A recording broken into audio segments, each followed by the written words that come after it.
Just recently, the Dalai Lama apologized for a video that's gone viral and is all over the news of him asking a young boy to kiss him on the lips and then to suck his tongue. Now, as gross as this is, I'm going to show you this very demented old man speaking to a young Asian boy and asking him to do the same. So you can see on the screen now that there's a young boy directly in front of the Dalai Lama, and he's acting very awkward around him as everybody kind of stares off in the distance behind him as they seem to not recognize what this weirdo is doing. But you'll see him kiss the Dalai Lama on the lips, and then the Dalai Lama will stick his tongue out and ask that boy to suck on his tongue.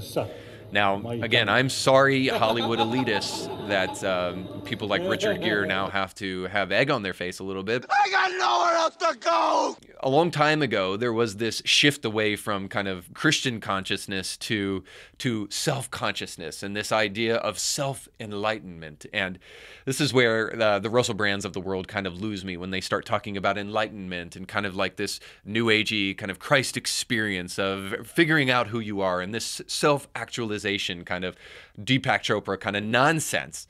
That stuff is fully rooted in a move away from Christianity into kind of Eastern philosophy, Eastern religion, and New Ageism.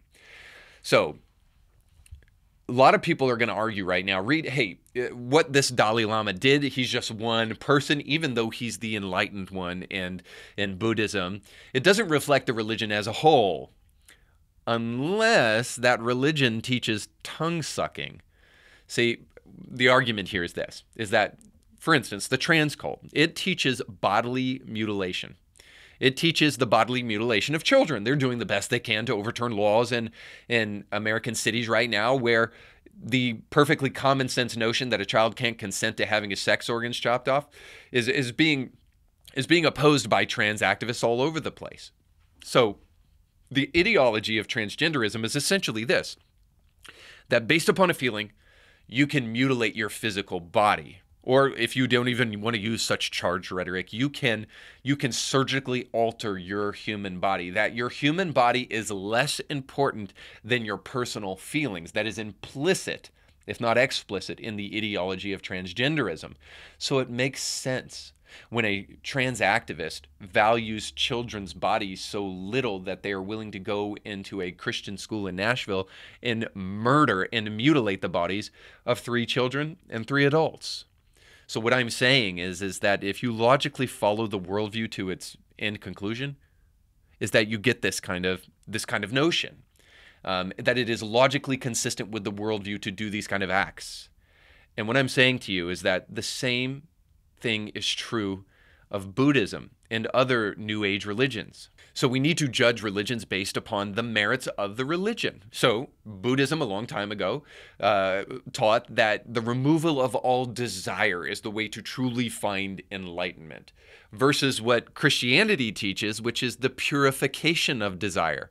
So the Christian teaches desire as endemic to the human species. It's part of who we are. But there is a way to purify those desires. It is not the vilification even of the homosexual community for having homosexual desires. It is the idea that we all have illicit desires and we must put those desires in check. Whereas Buddhism teaches that desire writ large is bad and you must rid yourself of all desire. Apparently the Dalai Lama is not so enlightened if that's the truth. Now, in the present, we have the trans cult again, and they're the deification of desire. Ultimately, they teach this idea that your desire can dictate reality. So it's the deification of desire. And I use those just as an example to just say this. When we look at kind of the social consciousness, when we look at the New Age consciousness, and when we look at Christianity, and we look at these 3 things and judge them all, then not only do we see that religion can be defined by what you do with desire, but we also have to understand something, that what you do with that desire has some natural repercussions. So let's be really clear that as far as the transgender issue is concerned, sexual liberation in the present has been exposed for what it actually is. Oh, I see. So you don't want to see a close-up picture of my anus because you hate gay men. while we talk about and try to blackmail people with the idea of suicide, and if you don't let me transition at the earliest of ages, if I'm 7 years old and I'm not able to go on puberty blockers, then I will obviously kill myself. That has been totally debunked by all available research, and the research shows us that 7 to 10 years after transition is actually when people become the most suicidal. And we've yet to really determine kids at the youngest ages, once they go on puberty blockers and then have surgical mutilation, full body plastic surgery, like what ultimately happens to those people later in life when they're 40. I would just tell you, watch some detransition videos on YouTube or something like that, and that'll kind of help you get a little bit further down the road. So I hope we understand that sexual liberation is not the pathway to truly understanding what to do with desire. And then the other point I would say is that the suppression of that desire sure didn't seem to work with the Dalai Lama, and probably won't work with you if it didn't work with him. So it sets us apart. While there are many other things we could add into the argument, I think it still stands that there is one religion that consistently and coherently keeps desire, but also rightly defines it and puts it in right order. And that's Christianity. The real issue is at the end of the day, have we thought thoroughly through our worldview, and is it holistically consistent? What do we do with desire? I believe it's one of the most important questions you can ask yourself in the present. If you don't know what to do with desire, it will ultimately turn into something that probably is illicit. I'm not saying that you're going to go around asking small children to suck your tongue, but I am saying that we're seeing all sorts of morally egregious behavior with kids in the present as we move further and further away from Christianity. So I simply suggest this. At the end of the day, it's important that we reinvestigate the faith that we think we know so well, and that we make sure we understand it in its own terms and in its own right.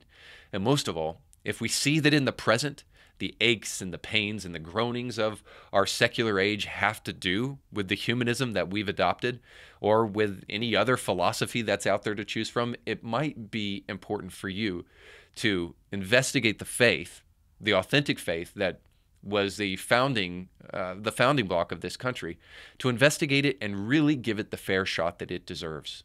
But the fact that you don't believe in God doesn't mean that you don't believe in anything. In fact, it may means that you'll fall for everything, which is why I think it's important for us to turn to some rock-solid truths that we can hold on to in the present for the future. If you're doing that, I'd love to hear from you down in the comments section below. Don't forget to like, share, and subscribe. And most importantly, go with God. So you just got done watching a small excerpt of a much larger episode. You can find the link to that full episode down below in the description of this video. So you definitely want to check that out, because if you like that clip, you'll like the much larger episode. And while you're at it, don't forget to like, share, and subscribe, and click that little bell to be notified when great new episodes of Indie Thinker come your way. Thanks for watching.